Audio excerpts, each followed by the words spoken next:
Hello and welcome to The Life You're Made For. I'm your host, Dr. Heather Pinney. Often our world feels reactive, confusing, and chaotic. On this show, we're going to slow down together. Take a breath, listen, and learn. We'll be joined in conversations with influential thinkers who will help us make new connections, understand our unique potential, check the beliefs we hold, and learn how to overcome unexpected challenges. I know that each and every one of us holds our own inner clarity, confidence, and courage, what I call 3C living and leading. So let's go after it together. I'm cheering you on. To dive deeper into the tools we discussed today, join the Grace Space Collective by subscribing to my emails. Go ahead and head on over to heatherpinney.com right now to get a free preview of my book, Grace Space, delivered to your inbox. Now let's get started. Welcome. It's so good to be here with one of my favorite people and one of my best friends, Darren Pinney. Hi, Dare. Hey, it's good to be with you, my best friend. I guess we've been best friends for over 3 decades now. It's been a minute. Mm-hmm. It has. Yep. Yeah. 33 years of marriage and tack on a couple more years of just knowing each other. I really wanted to bring you on, and I'm starting to laugh now because I'm thinking how much you get to hear behind the scenes, whether you like it or not, huh? Oh, trust me, I'm a part of every podcast episode.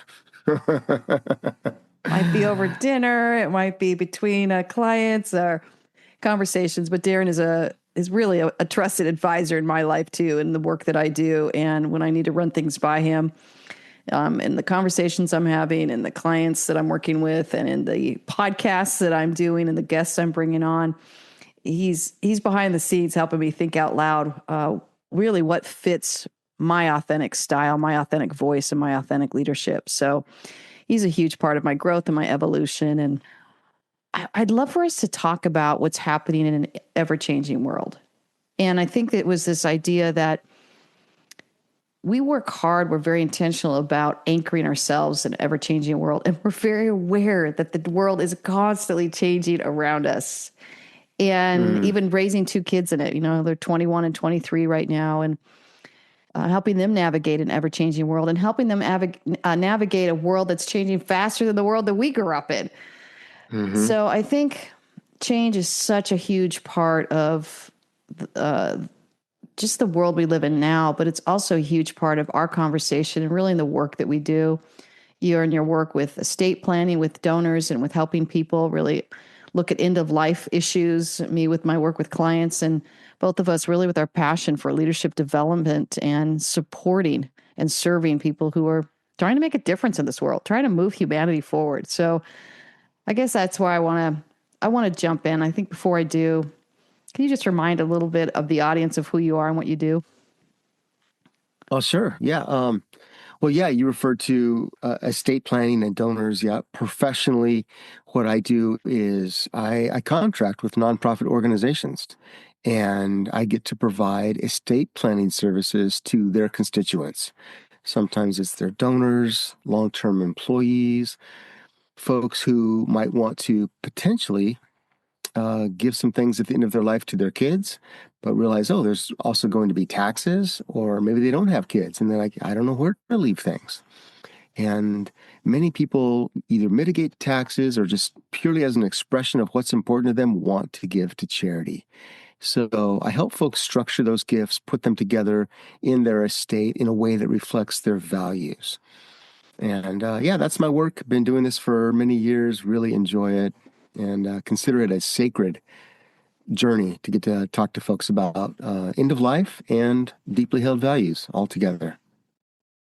Well, and even as you're talking, Darren, I'm thinking how many conversations you have with them about change and about how they're anchoring themselves in change, or even if they are. I think you meet in these spaces where we're probably feeling adrift. We're looking at end-of-life issues. We're looking at what to do with the life that we've lived. We're looking at to do with like final steps. I mean, these are some poignant conversations that represent a life of change, but also representing one of the last transitions we're going to take as we leave this world, huh? Yeah, it is. It's a big transition. And I tell folks, and I say this in a joking way. I mean, death is certainly nothing to joke about because it's very profound when it happens around us and in our lives and to those around us that we love. But the death rate still hovers right around 100%. So none of us are going to get out of this world except by death. So as much as many folks feel uncomfortable talking about it, we do need to talk about it because it is a big Hmm. transition, right? And So, go ahead. I was just going to say, you're one of the funniest people I know. Sometimes we laugh at like the profession you're in. Oh, That's, you don't take life very seriously and you don't take yourself very seriously, but, um, and you're one of the biggest jokesters I know. But to have you see you walking these conversations with people, it's a really interesting mix to watch this personality of yours that really enjoys life and loves being out and loves hanging with people and loves great conversations, great food, great fun. I mean, and yeah. being known as one of the funniest people in our family, even to have these conversations. I mean, how are you holding that tension as you kind of look at all the changes around you? Oh, interesting. I think we try to navigate life being appropriate to our environment, right? Mm, So I love having a laugh and I love cutting it up, whether it's with family, with friends, sitting around a campfire with some buddies. It's so fun to have those great, joyful, laughter-filled conversations. But there's a time to approach life and understand the gravitas of a different type of moment.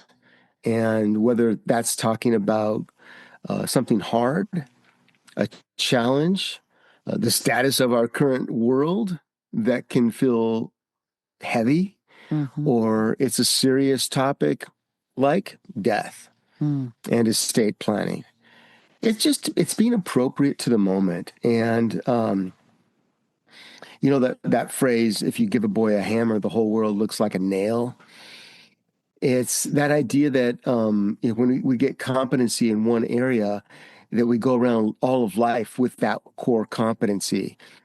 And as a kid, I learned how to be funny, and that was kind of a core competency. And it became a skill for me to learn how to not try to be funny and how to deal with the real mm, and the sobering things of life. mm-hmm, So it's being appropriate to the various things happening around us. mm. And I don't want to be the class clown. Yeah. I might have had a day for that, but that was a young defensive type place. So Oh, yeah, that's a good distinguishment. Never heard you say it that way. It was really interesting to hear you say that. And I think what's always made your humor so funny to me is it is so appropriate. One minute you're really deep, and the next minute you're you're saying something that we all need to hear that makes me laugh about just sometimes the human condition or just the place we find ourselves in. And sure got me through yeah. lots of seasons of parenthood. We just got to look at each other, and you had that appropriate joke or that comment in that moment that got us through. And Uh, it was a lifeline for maybe a toddler of 4 and a toddler, of 2. And we were looking at each other like, yeah, I remember you still saying, we can't let them outnumber us. no, we can't. I think that's when we We're stopped done it it too. too. We're done it too. Those little hobbits are really numbskulls. Yeah. Well, you mentioned the changing of seasons and the moments we find ourselves in, and you ask this question back to me too, for sure. But I do want to say, what moment are you finding yourself in? You're 56. We've had lots of conversations. You've lived this, you've lived this life, and you're now kind of at this midpoint, looking back and looking forward. What moment are you finding yourself in as you look at all the different changes and seasons of life? Wow. Interesting question. I didn't see that one coming. Um, well, okay, so just really honestly reflecting on where you and I are, we are in the last handful of years now in that stage that is so often referred to as empty nest. Um, and it's an interesting time for us to be self-evaluating. And much of what we're doing in life, we're asking ourselves, do I want to continue to do this? Mm. Is this what I'm passionate about? You asked me a question, and I was struck by how good this question was and how I want to really think more about it. And that is, well, what do you want and what are you willing to commit to? Like, wow. Because at some points in life, we're committed to things and we don't have a choice. And you and I are looking at each other saying, what we commit to is a choice more than it's ever been Mm-hmm. because our options abound right now. And that's a privilege. Mm-hmm. I don't want to take that privilege lightly. We have a choice for what we commit to. And it might be a 1 year commitment, or it might be like marriage and parenting that are lifetime commitments. Mm-hmm. But we have a choice of what we commit to. And so where I'm at in life is I'm realizing, oh, I think I'm putting everything on the table and saying, let's look at everything I have Mm. committed to. Do I still want to continue to commit to those things? Mm. Are there new things in my head or heart that want to be more a part of my life? So I'm at this point right now of, I think, introspection, evaluation, and what stays, what goes, and what does the next 5, 10, 20 years looks like. Mm-hmm. So I'm enjoying this place right now. Yeah, I think for me, we've had this conversation is probably because we have the time to reflect. We don't have little kids running around all the time, but we can actually wake up and have a latte together and have an uninterrupted conversation for an hour or two. And we're asking you questions, and you and I have learned the art of you ask good questions, you get good answers. You ask Mm. unhelpful questions, you're going to get unhelpful answers. And an unhelpful question is, how do I keep up with my life that I don't like? A Mm-hmm. helpful Mm-hmm. question is, how do I take advantage of this moment to reevaluate what I Mm-hmm. really want to commit to? And Mm-hmm. I think as you were talking too, I'm thinking, what commitments do I want to let go of? Mm-hmm. As we have launched our kids and they're thriving, it's almost like, oh, I think I need to step back more and more. I need to step Mm-hmm. back more and more. And then I need to step up more and more Mm-hmm. as their advisors and their friends, but less in that parental kind of teaching role or mentoring Mm-hmm. role. There's more of a peer advising that I want to be a part of. I want to be that first person they call because I'm not going to tell them how to do or how to do Mm-hmm. things. I'm going to join them and I don't know, but here's all your options. Let me know what you decide and I'll back you either Mm-hmm. way. Mm-hmm. You know, being that sounding board for them instead of the director of their lives, so to Mm-hmm. speak. Mm-hmm.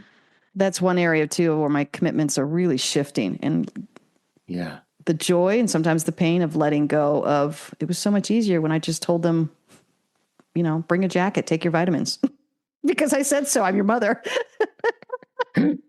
It's a different space in life. And that's just the personal side. And I think as I look at the professional side, you're right.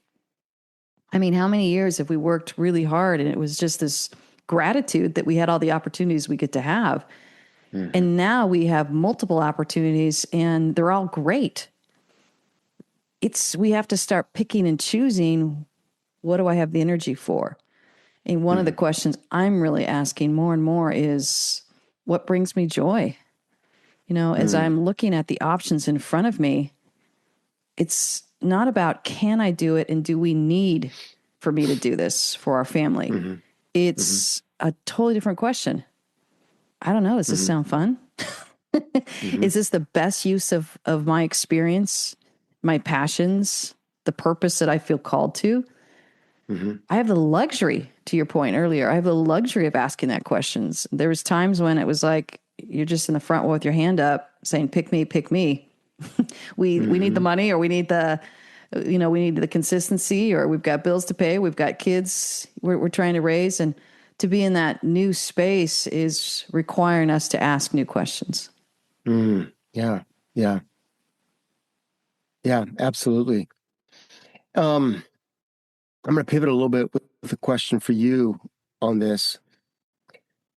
as you, I know much of what you talk about in your work and on your podcast is leadership.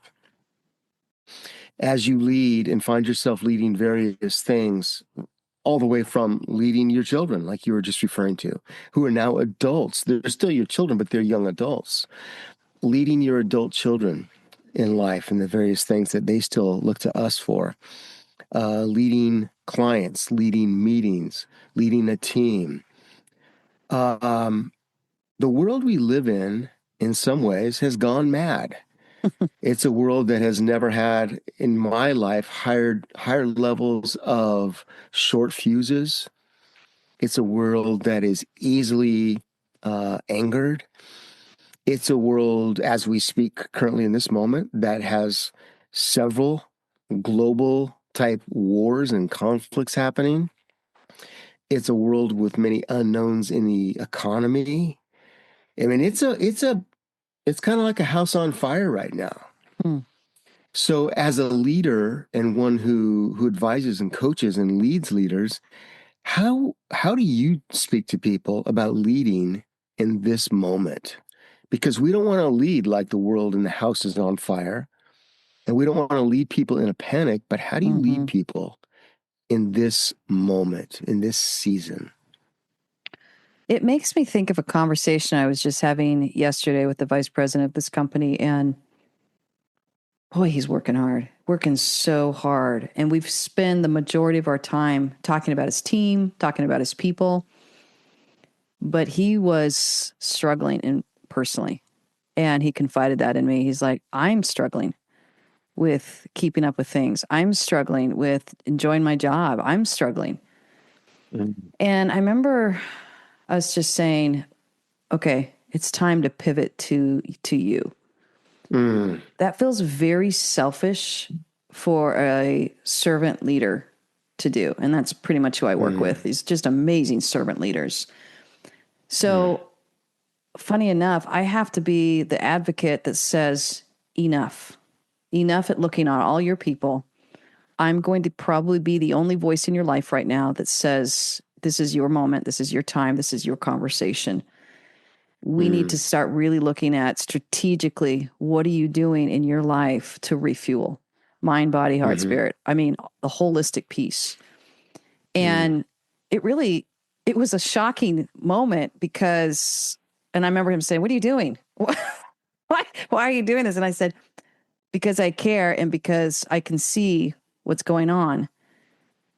And I don't want to pivot over to talking about everyone else. I want to stay in this space with you. And I just saw him completely relax and let down and say, okay, yeah, I know what I need to do. I'm just not doing it. I said, well, then let's review the plan together. And he goes, I know if I say it to you out loud, I'll go do it. And here's the beauty of that conversation. He already has his clarity, confidence, and courage within him. He deeply cares about his people. I get to be the voice that comes along and says, hey, let's write that clarity, confidence, courage down and make a strategic plan around it. And I also get to be that voice that says, you get to serve yourself as well as you're serving your people. And right now I see you kind of leaving yourself behind and you're becoming almost that sacrificial lamb. And it's costing you more than you even realize. And when I slow it down, they do realize it, you know? They're more anxious. They're struggling with their tempers. They're exhausted. They're tired. They've lost the joy and the passion of their work. These are all signs and flags that we've left ourselves behind. Yeah. And so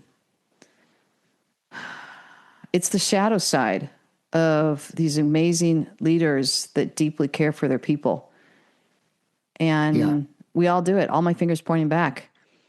I've overcared for clients and kids and everything else that, you know, you've been the voice of my life that says, Heath, you're going to go have a me retreat this weekend, or you're going to go get a massage, or we need to stop talking about these things because we just need to have, I remember us doing date nights with a dinner without talking about kids or responsibilities. So long answer to your question, Well, but no, let me follow up with that. I yeah. remember a statement. You asked me if I wanted to go out, and you were going through some intense things, and I remember my answer, and the answer shocked you. I think it shocked me as much as it shocked you that I said it out loud, because what I said was, I think I'd like to go out with you, but not your issues. Yeah, most marriages Now, that would probably be fighting words, but that one we both just started laughing because I go, me too. I'd like to leave my issues behind and go on a date with me too. and the issues were just basically, the pace of life had caught up with you and the things you were carrying. Okay, so let me rephrase something and then ask you another question. I'm going to summarize what you just said in this simple little phrase. Self-care is leadership development. Mm, yep. Self-care is leadership, period. Yeah. It's leadership improvement, it's leadership development.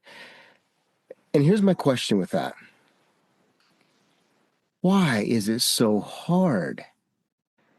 Why is it so hard sometimes? Because it's almost a draw to stay in the space where my leadership is serving others, serving the company, serving the kids, serving the spouse, serving the constituents, serving the clients. My leadership is all the serving I'm doing. Why is it so hard to turn that on ourselves and say, maybe leadership is me practicing self-care? Why is that so hard? Yeah. Are you asking me that or do you want to take a stab at it first? I'm game either way. I really am asking because I know I'm resistant. Yeah. I know my Yeah. first reaction is this: when I feel neck deep in a to-do list Mm-hmm. and things I need to get done, prepping for a seminar, following up with notes, reaching out to clients, sitting down and doing emails, and doing these things, it feels gratuitous for me to turn toward myself and Mm-hmm. think, I need to go take a walk. I need to get outdoors. I need to go make myself a nice, cool drink. Mm-hmm. Anything that feels like self-care is like, no, no, no. I'm so quick to dismiss that. Mm-hmm. And without pointing my fingers at anybody, I know it's not just me that is quick to dismiss self-care. Oh yeah. I have a list of reasons and common themes I've seen with clients. I'll start with Yeah. me. Go ahead. Yeah. Jump into that. Well, I would just say, with me, it's an easy distraction because sometimes giving to yourself, oh, it feels unrewarding. Working with other people, Mm, I can feel like I get the kudos, I get the strokes, I get the mm, gold stars. For someone who's an achiever and likes that affirmation at times, it can cross the line and become unhealthy. It can make it be a space where it's easier for me to focus on them. I mean, I guess it's the definition of codependency, right? So we're so focused on mm, everyone else that we don't focus on ourselves. So I think that's one aspect. I think the other aspect is sometimes we know something is rumbling up inside us mm-hmm, and it's just too scary to look at. And it's mm, so much easier to enter in everyone else's scary stuff or their stories or their challenges. And it's a way we avoid. mm-hmm, So those are two that come to my mind that um, we get a little bit more maybe energy taking care of other people if you're more of a caretaker like me or like that space. Um, and then it's a way to avoid if you really don't want to face some of the things that feel hard, they feel unresolvable. They feel like a journey that you know you need to take that you really don't want to take. They feel like mm-hmm, maybe a healing process that's starting to come up mm-hmm, that you would rather just talk about someone else's problems than have to look at your own. mm-hmm, mm-hmm. Yeah. Yeah. I think there's one more that I'll throw in for myself. I'm sure some can relate to this. Um, if I stop, if I get off the treadmill and I stop running real hard in the Mm, direction I need to, I am going to fall so far behind, I may never catch up. Mm-hmm. And it just feels like, well, years ago, you and I, this is going to date ourselves. We were rollerblading. We were rollerblading down in Southern California with another couple, some friends. And one of the guys was really just kind of chilling back. And there was a guy sitting on a wall, just having a time at the beach. And we went by him. And there were four of us in our group, but the first three were ahead. And my buddy was way back, just having a great time. And the guy sitting on the wall chirps out, "Can't keep up with the pack, man." And that term is just, it's so funny. We Yeah. laughed that day about keep up Mm-hmm. with the pack, man. Yeah. But it's also kind of haunted me. Mm-hmm. Man, that voice that says, keep up with the pack, man. Mm-hmm. And if we turn and take care of ourselves, it feels like I'm not keeping up with the pack. I'm not staying on pace. I'm falling behind. And that stirs up some things in me, some fear, some fear of not catching up, fear of letting people down. Mm-hmm. So self-care can be something that's a lot of things that we might have to overcome to really take care of ourselves and to pay attention to. Yeah. I love that because it's a peer pressure, right? And it makes Yeah, me it think can. of my very first book with the bracelet and this little girl Hmm. who's been given this gift of a bracelet. And then she gets multiple bracelets over the years that prevents her from doing what she really loves, which is going on her tire swing. And pretty soon she can't go on her tire swing. And it's not Hmm. until she is just out of exhaustion lying under the stars until she hears that voice on the wind that says, take off your bracelets. But it required her slowing down so she could hear the voice. And Hmm. then it requires her to take off the bracelets to get back on that tire swing to give her what she loves to refuel her. But it feels so Hmm. counterintuitive. Hmm. So it's a very simple allegory, but it has served me so well in the work that I do because people get allegories, they get story. And so that story has really driven home the point of it feels counterintuitive to take off your bracelets and go jump on the tire swing when you're trying to hold your bracelets and work on them so hard and you're holding them and holding them and holding them. We forget Hmm. the power we have to reevaluate our bracelets, to release some of them. Hmm. And I Hmm. believe it's the number one thing you have to do as a leader in order to really authentically lead well from the core of who you are. Right, right. Well, and I think you're touching on something right there. Well, several somethings. The the bracelet is a beautiful metaphor. It's a story. It's a myth. And I think one of the gifts that we can give ourselves, I'm going to be careful how I say this because I don't want to put people off that aren't, fantasy people. Like I don't fancy myself as a person of fantasy, but the gift that we can give ourselves is engaging with story, with Yeah. myth. Mm-hmm. And what happens when we read a book like The Bracelet or another book I read recently called Theo of Golden, Mm-hmm. it's a fictional book about a man who lives this life. And as you read it, you're just like, wow, what a life. And it's inspiring. But the beauty is when we can see ourselves in those myths. Mm-hmm. Because I can see things in Theo of Golden, and I can see things when I read The Bracelet that help me access what's true about my story Mm-hmm. that I could never just look at my life and self evaluate and come up with on my own. Yeah. Yeah. So true. And yeah, the good thing about that is it helps me see myself accurately. Mm-hmm. And here's the beautiful thing: it helps me see who I want to be more Mm-hmm. clearly than ever. So the gift of myth is also these archetypes, like the Lord of the Rings series. Mm-hmm. I mean, I want to have the friendship for fidelity of Samwise Gamgee, who would not Mm-hmm. leave Frodo's side. Mm-hmm. I want to have the hidden strength of little Frodo Baggins himself. Mm-hmm. I want to have the great leadership capability of Aragorn, Mm-hmm. who is the silent king of his people until he becomes the crowned king. I mean, all of these mythical characters are ways we can see ourselves, see our story, and understand our place in this story. And here's why it's so important. When we are working and we are grinding and we are in the treadmill, we're in the forest. And that statement, you can't see the forest for the trees.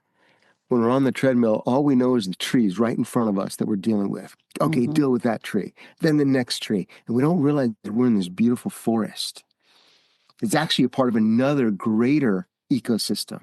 It's actually placed on a spinning planet flying through space. And I love that the bracelet does that for folks. And I love that movies do that for us. Right. And great books do that for us. Right. I love that the greatest teacher who ever lived, Jesus Christ, would be asked questions, and he didn't answer questions with a factual answer. He'd often go, "That's a good question. Let me tell you a story." And he helped folks engage with truth via story and myth. I love that too.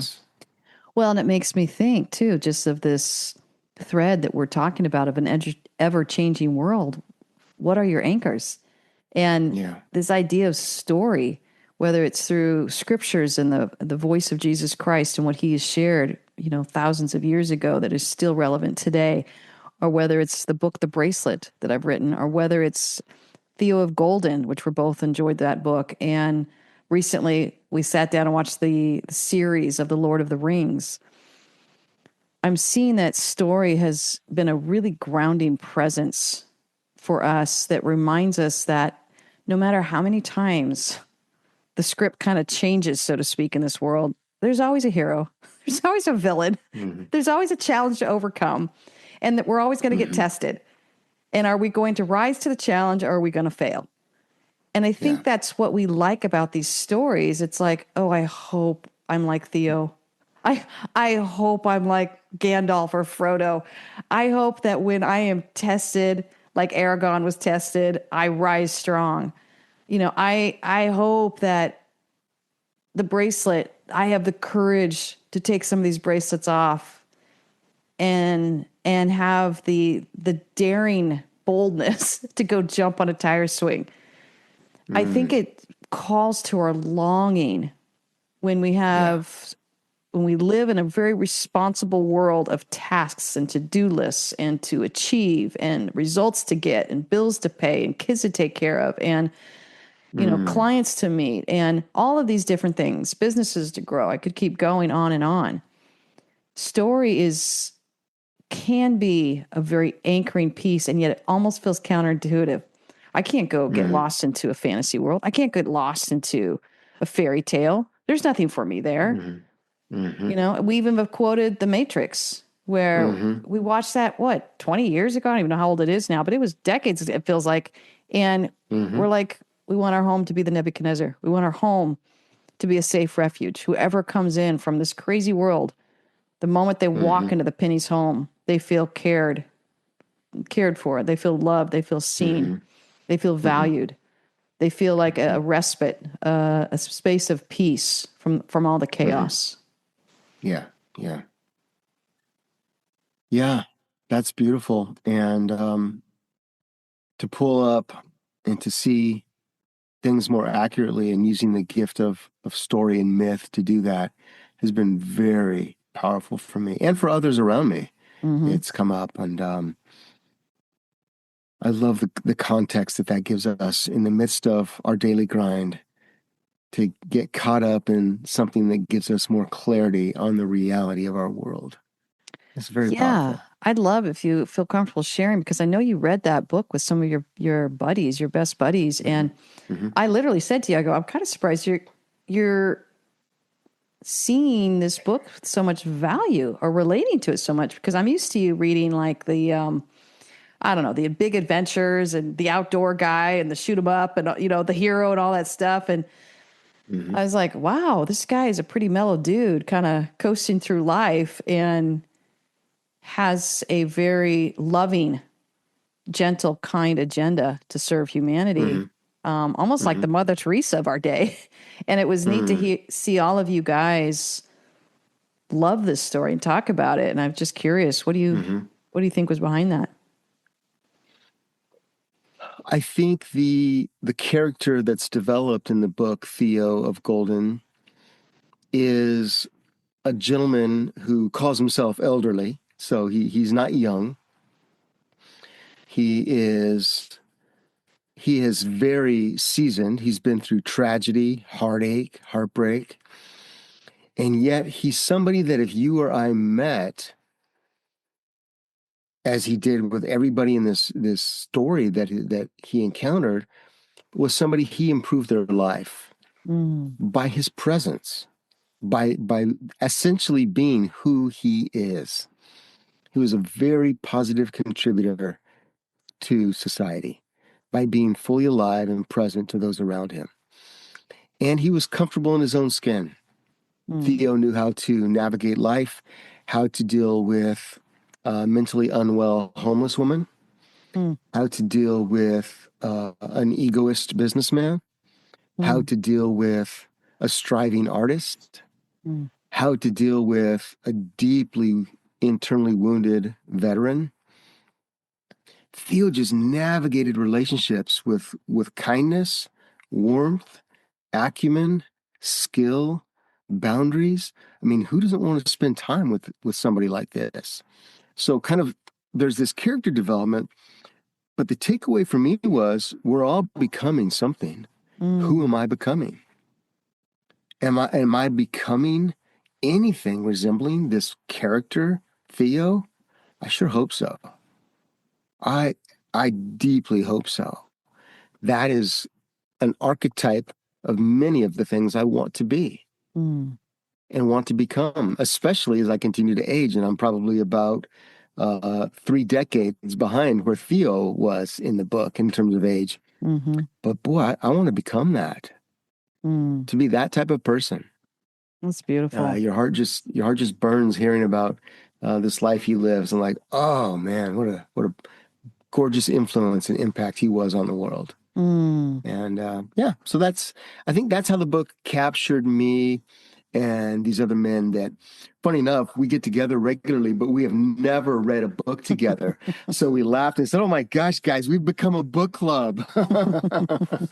But we had great discussion over this character. And it's that idea we're all becoming something. mm. Let's be intentional about what we're becoming. And how beautiful to join other voices that are asking those same questions. Because as we look at Yeah. really what anchors us in an ever changing world, it's finding other people that are willing to Mm-hmm. step out of the chaos. You know, I'm thinking Mm-hmm. about even just this group that I don't know you've been meeting with over 15 years, haven't it been that long? Mm-hmm. Mm-hmm. Yeah, and they come over to our house, you know, the Nebuchadnezzar, and there's this space that's created to ask good questions, to Mm-hmm. slow life down and say we're Yeah. not going to keep up at the pace, we're going to step out of it. And I've always thought it was so sweet. All of you guys usually did it after you put your kids down, and it was sometimes around 8 or 9 before they'd come stumbling over, and you'd be out Oh there till yeah. 12 or 1. But again, it was them serving their family first, and then saying, "We got to have our space. We have to have our self care." And Yeah. even Yeah. all the wives saying, "Please go. You're a better person when you go, and you're a better person when you spend time with these in the company of these great men." Yeah, yeah, it is. It's a company of great men, and it's a privilege to have that time with them. And we've been doing it. We just put it together last night. The first guys started gathering up in 2008, Mm, and then it's morphed over time into this small group that it is now. But yeah, so that's been almost a 20-year run mm, of faithful relationship, connection, backyard backyard campfire, and rich conversation. Yeah. yeah. Well, it makes me think about this last weekend, celebrating one of my dearest friends' 50th. And 5 of Mm-hmm. us women all just taken off for the weekend. And boy, the rich conversations we had. We're all in that midlife space, and we're all Mm-hmm. asking new questions, and we're supporting each other asking good Mm-hmm. questions, and we're supporting each other as we're facing unique challenges. Some of us are Mm-hmm. facing some very unique challenges, Yeah. and holding that hope with each other and holding that faith with each other. And it's Yeah. just such a gift as we talk about what anchors us. And it's pretty hard to hold all that in Yeah. solitude and isolation, isn't it? It is too hard to do alone. We Yeah. we just will get taken down trying to do this alone. It's like you can't be a little fawn going through a field in a world of predators. Mm-hmm. The lions and tigers and bears will get you. Mm-hmm. And this world is just too much. And even as we opened and talked about some of the things happening in our world right now, we've got to be so intentional about Mm. staying anchored in our identity, staying anchored in the things that give us life. And I mean, these are just really practical things. I don't like to be this direct, but sometimes I think there's a place for it. So I'd say if you are feeling like this world is swirling and taking you down, you don't be a passive passenger here. Mm. Take take an active role in your story. Mm-hmm. And for some folks, that means turn off the news. Turn, delete some apps off your phone that are sucking hours out of your day and week, Mm-hmm. and take control of your story. The world is happening around us, but we don't have to live at the same breakneck pace as the world and get caught up in the same stories as the world and being taken down. We Mm. don't have to. So we get to stay anchored. We get to be in charge of who we're becoming, how Mm. we're living. And that's about as direct as I want to be. That's beautiful. I think about all the people I work with, and I think the Surgeon General came out with this, that loneliness is one of the biggest epidemics in our country right now. And so I Yeah. guess I want to ask you that. People may be listening to this and they're saying, oh, I would love to have that. I'd love to have a girlfriend group that I go to and spend a weekend with. And I'd love to have a guys group that we, meet with weekly. I Mm-hmm. guess I want to ask you to share, and I'll think too, like, Mm-hmm. how did you find these people and how did you attract them? Because I think that's what people are trying to figure out how to do in a world that's running Mm-hmm. so fast that it's hard to make deep Mm-hmm. connections and relationships with people that Mm-hmm. do help you stay anchored and do help you decide in who you're becoming. Mm-hmm. How do you find those people? I think that we find them one conversation at a time. Mm. And I still remember the first time I met some of these guys. It was 2 decades ago. And it was one of the guys, it was over a meal. Just got together and had a meal. I had no idea the friendship that would start from that. Mm. Another guy got invited to a poker night. I had no idea. So it's like, you can invite a friend? Sure, you can invite a friend. So this guy shows up to poker night. I'd never met him before. 18 years later, we're still hanging out. So it involves the risk of picking Mm. up the phone and connecting and making an appointment and sitting down with somebody face to face, Mm-hmm. not over the phone and not on Zoom, face to face, Mm. sharing a cup of coffee, sharing a meal, and you see where it goes. Yeah. You see where it goes. But you cannot build a life and meaningful relationships without risk. So Mm-hmm. if you're adverse to taking relational risk, you're going to be very isolated. Mm. So how do you do it? You do it one relational outreach at a time. Yeah. You have a conversation, you see where it goes. I would also Yeah. add, say what you want and what you're looking for. And that's hard to do because it goes back to vulnerability and risk. But I remember even with this group of friends, I said, hey, I kind of whispered to them, I have such a heart for our young daughters to be mentored. And they're emerging leaders in our society. And I've done the research on this. And Mm-hmm. all of us have adult daughters. And Mm-hmm. all I had to do was whisper it. And they're like, Heath, what do we do? What can we do? I said, well, maybe you want to do like a retreat day together. Yes, we'll do it. And we had the most beautiful day where it was mothers Mm-hmm. and daughters coming together and just us rallying around our daughters to saying, Mm-hmm. You can be all that you're meant to be, and nothing gets to stop you. When it does, turn to this group. We will be here to remind you Yeah. to go for as high as you can. And that was the Mm-hmm. number one issue with our young women when I did my research, that I said, I want to do an intervention more in this world of just saying, all we need is people saying, you got this, you can do this. And when Mm-hmm. on those Mm-hmm. days that you don't feel like you've got this, you have, 5 people you can call. Mm-hmm. And I remember that's Mm-hmm. how we ended the retreat that day, of saying, okay, you might need another mother here. You might need another mentor here. You might need another peer here. I don't care. We got each other's numbers. Everybody reach Mm-hmm. out. Nobody does life alone. And I wanted Yeah. that cross generation to feel that. And I want my daughter to feel like she's got other mothers if she doesn't want to come to me. That's not a threat to me, right? I want her Yeah. to Yeah. feel Yeah. like she's got other sage women. And these were women that I Mm-hmm. trust. And so Mm-hmm. I think that example is coming to mind when I think about, you got to be willing to say what you want, because sometimes your Mm-hmm. desires really are syncing up with what they want too. Mm-hmm. And they'll make something happen because they want it too. They wanted it for their daughters. Mm-hmm. Mm-hmm. Yeah. That's beautiful, Heath. So it's possible we can stay anchored in this Mm-hmm. crazy world. We Mm-hmm. can. And we can be intentional and we can be anchored, whether it's leading in our family or in our place of work.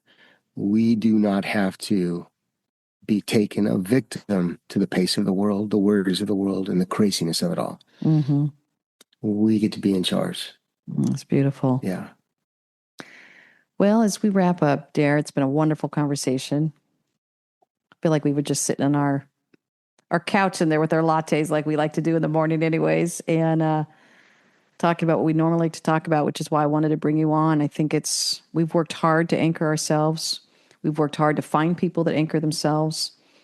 We've worked hard to simultaneously keep up with the change of the world, but also not get caught in the chaos and the whirlwind of the world. There's just such a Mm. tricky balance with that, where we're really holding our own. And I guess I want to say, what encouragement do you want to leave with our people that are looking at an ever changing world and trying to figure out who or what to listen to, and are probably feeling the strain of it? I mean, I work with people every Mm-hmm. day and I see the strain of what this busy life is Mm-hmm. doing to people. Yeah. I think my encouragement would be simple. And it's going to be a question. And the question is, what do you want? Mm, What do you want? And maybe spend some time with your own desires, your heart, and answering that question honestly. And not how do I get it yet, but just what? What do you want? Maybe you want another relationship that you feel like is a trusted friend and confidant, or you're a new or only you want one friend like that. You can have that. It takes understanding what you want and the ability to be honest first about what you want. And everything flows out of desire. mm-hmm, And what do you want? So mm, that's my encouragement, the courage to wrestle with the question, what do I want? mm, And then after you know what you want, go make a plan. mm-hmm, How do I get that? How do I get there? How do I chase that? mm-hmm. Let's start with just the simple, what do I want? I love that. And if you're anything like me, that question was so hard for me. I was really good at Mm, telling everyone what I didn't want, or what. I mean, that was probably the list that you got quite a bit from me, dear. I'm like, well, I'll tell you what I don't want, and we're learning how to pivot into what I do want. It's vulnerable. You'll mm, deal with rejections. You'll deal with people not wanting what you want, and you have to face that. You'll deal with loneliness. You'll deal with things, because facing what you want is a very high risk process, but so worth it. mm, And that's honestly why I wrote my first book, The Life You're Made For. It's 18 chapters. I recommend read one chapter a week. It will help you start getting the clarity around what you want. It will give you the mm, confidence to face the beliefs, to shift them, to move into what you want. And it'll give you the courage to take action on that. That mm, book is my heartbeat, my almost my love letter to society, if I could put it that way. I want people to feel like, hey, I tried to put it all down in words for you to take this journey and if it feels scary to you, just slow it down and engage with this book. It also has a journal that goes with it, a coaching companion, I call it. And you can kind of start coaching yourself to what you want. And it's my attempt, too, to say you're not alone in this. I hope after you've heard this conversation, too, it could be a book that you go through with somebody else. I often recommend that. I've got a lot of clients and people who've come back to me saying, I did this book with somebody, and it makes me so happy because it's a conversation that starts opening up at new levels with somebody that you need to be talking about what you need to talk about. And so I guess that's my longing and my hope for each of you, that you make the space to believe enough in what you want, to do whatever you need to do to get strategic about it, and to invite the people in there that are going to stand with you in what you want. Those are all my hopes for you. Beautiful. All right, Darren, we are cheering everybody on, aren't we? I'm cheering you on, Hev. Cheering you on, too. All right, take care, everyone. Did today's episode resonate with you? Rate and review the show on Apple Podcasts or Spotify. And don't forget to subscribe to receiving emails at heatherpenny.com so you never miss a moment of growth. Cheering you on.